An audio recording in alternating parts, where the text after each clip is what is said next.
Olá, amigo da TecPosto. Obrigado por nos visitar, por prestigiar o canal. Hoje, mais um assunto interessante. Com a gente aqui, Gláucia Silvério, proprietária da Fox Combustíveis. Ela que é bacharel em Química, vem trazer aqui a sua experiência. A gente vai falar de um tema super legal. A gente vai falar de combustível do futuro. Mas a Fox também responsável por ajudar muitos proprietários, donos de postos. Deixa que a Gláucia conta mais pra gente daqui a pouquinho. Mas hoje a gente tem um conteúdo bacana. Obrigado por estar aqui com a gente. Olha, Gláucia, primeiro queria te agradecer ter vindo conversar com a gente aqui. A TecPosto conhece do mercado e tem levado conteúdo para os empresários, donos de postos, e nada mais legal do que te ouvir hoje, entender um pouco do que a Fox faz por esse mercado. 20 anos já de mercado, né, Gláucia? Então, Sim. bem legal a tua experiência. Casa com o nosso momento de empresa, a TecPosto fez 20 anos esse ano, Uau, então estamos parabéns! celebrando. De novo, obrigado. Já vou começar perguntando, a Fox, qual a especialidade dela? A Fox, basicamente, é uma assessoria técnica. A nossa missão é ajudar postos que estão com problema de autuação, junto à ANP, junto à Secretaria da Fazenda. E a gente também tem a nossa divisão de vendas, né. Nós vendemos etanol, gasolina, oferecemos aí um leque bastante diverso de produtos. Ah, que legal. A gente vai falar hoje sobre combustível do futuro, até aproveitar da tua experiência em química, porque é um momento de mercado bem legal, um propósito dos mais nobres, né? Então você hoje tem uma busca por um combustível cada vez mais verde. O Brasil é vanguarda desse tipo de tecnologia. O etanol já é uma conquista incrível, né? A matriz energética é incrível, mas a gente também tem desafios. Então, como tudo que está sendo implementado tem um passo veloz, nem sempre o mercado está preparado para o que está chegando. E eu queria ouvir de ti, diesel, aí falando de biodiesel, é uma coisa tranquila ou de vez em quando pode dar ruim e a gente ter que corrigir o que aconteceu com o diesel? Fica à vontade, é o tema que a gente adora falar. O biodiesel é um produto perecível. Então, ao ficar armazenado durante bastante tempo, ele pode criar ali uma cultura de micro-organismos que acaba, eh, tornando inviável, né, a utilização desse produto. Esse diesel degradou, o que que eu faço com ele? Primeiro que a gente precisa entender o grau de degradação que esse produto sofreu, né. Então, precisa ser feita análise para a gente poder entender certinho o que aconteceu com ele ali. Uhum. Mas assim, em muitos casos que a gente tem visto, é descarte, não Ah. tem muito o que ser feito. Bom, e esse descarte é algo, eu chamo qualquer pessoa, qualquer empresa, tem alguma criteriosidade para isso? Fala um pouco sobre o processo, porque, hoje vai nos ouvir aqui, provavelmente, alguém que tem diesel armazenado para um grupo gerador e encontrou ele degradado. Para fazer um descarte é algo simples, é algo complicado? O que que ele precisa acionar? Ele precisa acionar uma empresa que tenha, know-how com esse tipo de processo, ou fazer um reprocessamento desse produto, ou destinar a uma empresa coletora que tenha cadre, que tenha o toda a condição de receber esse produto, tá. Mas como eu te falei, primeiramente a gente analisa esse produto, verifica como ele tá, verifica se tem a possibilidade de reprocessar, e num segundo momento a gente toma decisões, tá. Ah, legal te ouvir, porque pode ser então que eu empregue uma filtragem de qualidade e consiga, trazer esse biodiesel de volta a um nível de qualidade para uso, né. E me diz uma coisa, eu ouvi falar muito que com o acréscimo maior de biodiesel no diesel, hoje nós estamos em 14% da sua cada lote você agrega 14% de biodiesel, não, perdão, de biocombustível no diesel, e aí ele se torna biodiesel, né. Me corrija se eu estiver errado, tá. Tô errado? Tá errado. Então me ajuda, me ajuda. Na verdade, a adição é de biodiesel ao diesel. Tá, O diesel é produzido a partir de oleaginosas ou a partir de sebo bovino, Perfeito. Então ele pode ser de origem vegetal ou animal, Uhum. e este produto passa por um processo de transesterificação e dá origem ao biodiesel. Perfeito. Este biodiesel, ele é adicionado ao diesel. Quando a gente fala em biocombustível, aí a gente pode falar em etanol, a gente pode falar em biodiesel. Então, assim, o biodiesel é um biocombustível, Perfeito. mas não necessariamente o contrário. Bom, Glaucia, então já chego aqui à conclusão que temos picanha dentro do tanque do carro, é isso? Você falou que ele pode ser feito também de origem animal? Sim, ele pode ser feito a partir de sebo bovino. Qualquer tipo de óleo serve Uhum. para compor um Bom, biodiesel. que interessante. Então, talvez o desafio esteja justamente nesse ponto. Você tem um incremento de biodiesel, que a origem pode ser, inclusive, animal, e, logicamente, isso pode desestabilizar. Em algum momento, você vai ter o apodrecimento. Eu ouço muito falar em borra, né? Uma colônia de bactérias que acaba consumindo parte desse combustível e que gera resíduos, e essa borra é quem tem sido o vilão no segmento. Até que posto trabalha com filtragem? A gente tem uma linha especializada em filtros e a gente tem tido bons resultados, mas a gente tem notado também saturação prematura de filtros, inevitavelmente, porque se ele saturou é porque existia alguma matéria a ser removida. Mas isso é interessante. A Fox vende combustíveis, provavelmente escolhe um fornecedor de B100, né? O biodiesel na sua integralidade para fazer a mistura. E aí, existe algum critério de qualidade para comprar o biocombustível? Sim. Todo combustível brasileiro, ele é regulado pela ANP. Então, seja ele etanol, gasolina, diesel, biodiesel, ele tem que seguir certos critérios de Uhum. qualidade e tá dentro daquele padrão que a ANP estipula. Então, independente a origem, se é vegetal, animal, independente da origem, né, do Tem um critério de qualidade. sim, tem todo um Bom, critério, um padrão de qualidade que ele deve ser seguido. é legal ouvir, porque a gente tem hoje, todo mundo entende um pouco de combustível. Todo mundo tem um carro, então todo mundo entende um pouco de combustível. E eu encontrei uma vez um empresário que tinha carros antigos. Então, caminhonetes antigas. E ele passou um problema difícil de resolver na situação dele, que era o seguinte: o carro passou um ano parado, estacionado, sem ligar. E quando ele ligou, caos total, quebra do motor. Por quê? Porque o que tinha no tanque de diesel acabou degradando demais e estragou o carro dele. E aí ele falou: Renato, o que eu faço? Porque meu carro é a diesel, eu rodo muito pouco e isso virou um problema para mim. E eu queria ouvir se o que me deram de solução tem coerência. Sugeriram a ele colocar bactericida no tanque. É um aditivo que você compra no próprio posto e que aquilo deixaria, vamos dizer assim, um ambiente menos propício à formação de colônia de bactéria. Tem coerência isso? Ou é mais uma solução que não se aplica? Tem coerência, porque, o biodiesel, ele sofre ataque de bactérias, né, ele é suscetível a isso. Então tem coerência. Agora precisamos saber se em que momento ele vai adicionar esse bactericida, né, se no momento que ele abasteceu, Uhum, para que para que seja uma ação preventiva, tá. ou no intuito de tentar corrigir isso. Aí já no intuito de tentar corrigir, eu já não aconselho, porque a gente não sabe exatamente Já foi, né? qual é o problema ali. Que legal. A gente conversava antes do podcast sobre combustível do futuro, né? E tá muito na minha cabeça a chegada do hidrogênio. Em algum momento a gente volta. E o dono do posto que estava preocupado em perder o protagonismo para os carros elétricos, né? Uhum. A gente já vem assistindo um declínio da aquisição de carros elétricos. Há muitos carros híbridos que soam muito coerente ter um carro híbrido. Você vai ter uma melhora do alcance, você vai aproveitar melhor do combustível que você usou, mas a gente está vendo aí o hidrogênio chegar. Já tem aqui na USP um projeto piloto em andamento, a gente está torcendo muito, até porque hoje só não é viável por conta de custo.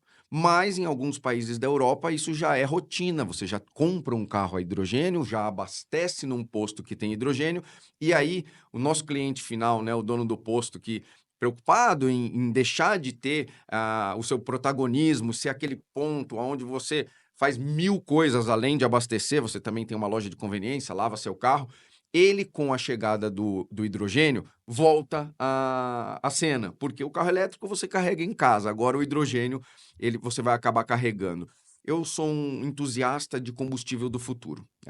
Independente dos problemas, e logicamente que a gente vai desafiar todo o teu intelecto para como a gente resolve esses problemas de deterioração, o propósito é nobre, né? Nós precisamos de um combustível mais verde, a gente tem que alcançar isso agora, não dá mais tempo de esperar. Ah, Na tua opinião, a gente já. Eu queria entender um pouco mais de etanol, como a gente está hoje, porque eu acho que já é um golaço brasileiro falando em combustível verde, né? Sim. Inclusive, existe está começando no mercado, né, já ventilar um pouco mais a ideia de um etanol de segunda geração, que é um etanol feito a partir de bagaço de cana, dessa biomassa que, em tese, não teria Hum. uma utilidade tão nobre. E está sendo De um lá eu ainda baita. extraio mais Sim, etanol. sim. Pô, que interessante. O Brasil, quando eu nasci, já tinha o programa de etanol, né? Então, como a gente avançou com isso, nos Estados Unidos eu vi etanol não na escala que a gente tem aqui, um etanol de milho, também interessante, mas eu acho que o Brasil avançou demais, tem território para plantar, o que é uma maravilha. Mesmo o biocombustível, né? Quando você faz ele da soja, pô, a gente tem plantação de soja a perder de vista, então acho que isso vem em boa hora aqui para o nosso mercado. E bacana saber que o etanol a gente ainda está indo além, né? Eu conheço quase nada dessa parte de processamento, a gente é especialista em armazenamento e revenda. Mas como ele é feito, eu não tenho cultura, não conheço, só fico satisfeito de ver os passos que a gente vem dando, tá? Ainda sobre combustível do futuro, eu queria entender de ti, o porquê hoje a gente ainda tem uma gasolina e um etanol que ficam andando em termos de preço sempre na mesma proporção, de 70%. Tem uma explicação para isso? Porque a Fox vende combustíveis. E aí, quando eu vou abastecer, eu sempre faço o cálculo e está sempre batendo 70%. Então, eu prefiro colocar etanol por ser um produto aqui, por não envolver petróleo. Como isso se dá, Gláucia? Eu acredito que seja um problema mais para os economistas, Uhum. né, não um problema técnico. Porque se você tem um etanol, Sim, você, dono de posto, dono de distribuidor, dono de usina, vamos falar certo. assim, né? Se a gasolina está subindo o preço, por que que você vai manter seu etanol mais barato? Entendi. Tem uma relação mais econômica do que técnica, Lógico, oferta e tá. demanda, né? Bom, interessante, porque, lógico, no Rio de Janeiro, anda muito próximo. Em algumas cidades aqui em São Paulo, sim, é vantajoso abastecer com etanol. E então eu acompanho só essa parte de precificação, mas acabo sempre me defrontando com essa coisa de escolher por preferência e não porque eu tenho uma vantagem financeira. Também a gente tem que pensar que a gente está lidando com 2 commodities, tanto a gasolina quanto o etanol. Uhum. Então elas vão ser, atingidas por vários outros fatores, como o dólar, petróleo, enfim. Uhum. São 2 commodities que são atingidas, né, numa proporção que a gente nem imagina. Vários fatores atingem o preço, de ambos os produtos. Porém, eu acredito que, assim, vendo mais pelo lado ali dessa comparação pura e simples de Uhum. escolha ali na hora do abastecimento, eu acho que é uma questão de oferta e demanda. O Bom. usineiro não vai deixar de aumentar o preço do álcool dele, Uhum. eh, se ele tá vendo que a gasolina tá subindo, Tá. entendeu? Pô, fazer uma pergunta bem legal, abusando aqui da nossa bacharel em química. Você abastece o seu carro com gasolina comum ou com gasolina aditivada? Eu abasteço com gasolina comum, Comum? sim. E vamos falar desse tema. O aditivo é tão relevante ou por que a Gláucia abastece de comum?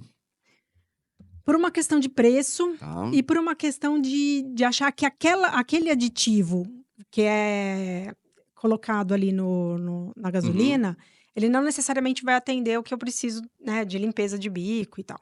Então, quando eu preciso aditivar a gasolina no meu carro, eu prefiro comprar o aditivo e adicionar. Legal. do que fazer já esse abastecimento ali na É bomba. porque o aditivo, se eu tiver correto, ele muda de companhia para companhia, né? Cada uma tem a sua Mu formulação e pode não ser a mesma coisa. Sim, são diferentes, Olha, são diferentes. esses tempos eu conheci uma distribuidora no norte do país que ela tem um apelo no seu aditivo de que rende melhor, rende mais, que você vai ter um poder de octanagem, se eu tiver certo, e que com esse combustível você tem uma performance melhor de, vamos dizer assim, faço mais quilômetros com um Uhum. litro. E a todo tempo a gente chega no posto e é ofertado aditivada, mas não é a mesma coisa. Acho que para uma pessoa leiga como eu em química, é como se você tivesse uma ideia de que é tudo igual, mas não. Realmente, acho que você foi assertiva em, pelo menos, escolher qual é o aditivo que você quer pôr, né? Sim, sim. Aí eu mesma faço essa escolha, mas essa questão de você prometer um aumento da octanagem a partir do aditivo, pode até ser, mas não é tão significativo assim, Legal, não vai ser legal. algo Olha, os carros que a gente usa para trabalhar, a gente acaba sempre abastecendo por uma situação econômica, né? Então a gente acredita que o combustível que está sendo fornecido é de qualidade e aí o que tiver mais vantagem econômica a gente abastece. Mas quando a gente vai para a parte de hobby, então motociclismo, alguma coisa com jet ski, eu tenho dado preferência para aquele combustível de super alta octanagem, uhum, um combustível aqui dito como pódium, né? sim, Então, esse sim tem entrega mais mesmo? entrega, Tá. entrega. O objetivo dele é justamente ter uma maior octanagem, para um rendimento Bom, mais então tô pagando R$ 8 no litro, mas tô levando uma sim, performance melhor. sim. Não, é bom te ouvir. Gláucia, a gente falou sobre etanol, sobre diesel, e tem uma coisa mudando no diesel ainda, explorando sobre o diesel. Eu tenho ouvido que não vamos ter mais o S500, que o diesel vai passar a ser S10. O que que muda? Qual a diferença de um S10 para um S500? Basicamente, a concentração de enxofre do S10 é Uhum. mais baixa do que a do S500. Acho show de bola. Um golaço, então. Na minha opinião, sim. Aí nós estamos falando de novo de meio ambiente, então é uma Sim.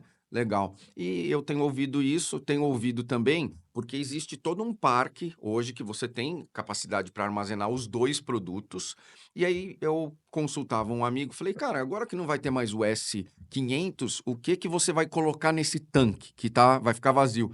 E aí, voltando ao negócio do aditivo, me disseram que vai ter um diesel S10 comum e um diesel S10 aditivado. Soa coerente? Sim, sou bem coerente. Inclusive, voltando um pouquinho nessa questão do teor de enxofre Sim. nos óleo diesel, né, Uhum. hã, quando eu comecei a trabalhar com combustível, só para você ter ideia, existia, o diesel metropolitano e o diesel interior. Não sei se você Olha, vai lembrar disso. não, não. Que os teores eram diferentes e você não podia usar o diesel interior na metrópole, você não Ó, podia usar em São Paulo, por exemplo. isso por conta de poluição, Por né? conta de poluição. Aí foi passando o tempo, se eu não me engano, teve o S1800, aí começaram a chamar pelas concentrações. Teve o S50 que nasceu morto. Não deslanchou. Foi bem pouco tempo, logo surgiu o S10, Uhum. então, a tendência é que isso seja baixado. É uma questão de custo, Renato. Então, assim, é mais barato você produzir um diesel com maior teor de Uhum. enxofre, do que você produzir um diesel com menor teor de enxofre. Sim. Então, só que assim, conforme os processos foram avançando, a tecnologia foi melhorando, isso foi sendo barateado, foi sendo, né, É. amplamente pulverizado no mercado. Não, e eu acho que quem tem bom senso sabe que lutar pelo meio ambiente tem custo, né? Sim. Por exemplo, com a chegada dessas concentrações de biodiesel no diesel, a gente tem visto uma demanda maior por filtragem. Né? E às vezes, uma vez um revendedor me ligou e falou: Poxa, Renato, tá saturando muito, eu tô trocando muitas vezes o elemento. E aí, conversando com ele, eu falei assim: Olha. Eu sei que você tem uma dificuldade de repassar esse custo para o mercado. A competitividade, você escolheu filtrar. Tem gente que não está filtrando. que está entregando o diesel na qualidade que for.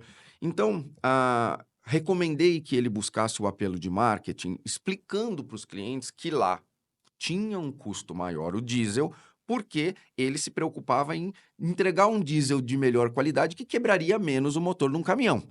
Então, tudo, quando a gente fala em meio ambiente, vai demandar um pouco mais de dinheiro. E eu acho que é importante seguir nesse sentido. Algumas economias, alguns países têm mais apelo ambiental, outros menos, mas o Brasil, queria ouvir de ti uma última pergunta, se o Brasil, como combustível do futuro, como você posicionaria a gente hoje? Eu acho que o Brasil ainda está longe de ser o que seria ideal, Uhum. mas a gente tem uma matriz muito consolidada, que é o etanol, que eu acho que, como você citou, foi um golaço. E a tendência é que a gente avance mais nessas questões e que a gente consiga obter mais conscientização das pessoas. Hoje a Uhum. gente já pensa: "Ah, vou comprar um carro a gasolina, um carro a álcool", será que não só pelo fator econômico, Uhum. mas pelo fator de conscientização mesmo, consciência sobre o meio ambiente. Então eu acho que o brasileiro está seguindo nessa linha, a gente tende a seguir esse caminho no futuro. Glaucia, que bom ouvir isso. Também estou satisfeito, como te disse, entendo pouco, né? Tecnicamente, não tenho tanto conhecimento, mas também a minha percepção é que o Brasil está fazendo um bom trabalho em relação a isso, e a indústria e toda a tecnologia que se demanda para dar suporte a esse tipo de chegada de combustíveis cada vez mais verdes, é um investimento válido e a indústria está preparada para dar suporte à característica do combustível que vai chegando mais para frente. Obrigado pelo teu tempo. Imagina, eu que Nós vamos agradeço. marcar outra e, olha, de novo, quem nos assiste fica feliz em ouvir que a gente está indo bem com combustíveis. Eu só posso te agradecer, tá bom? Imagina, eu que agradeço o convite. Até uma próxima. Até. Aquelas coisas de sempre, clica no sininho, segue a gente, mais um conteúdo super interessante. A Glaucia certamente vai retornar para a gente falar mais sobre o tema. E, de novo, obrigado pela tua audiência. Até breve!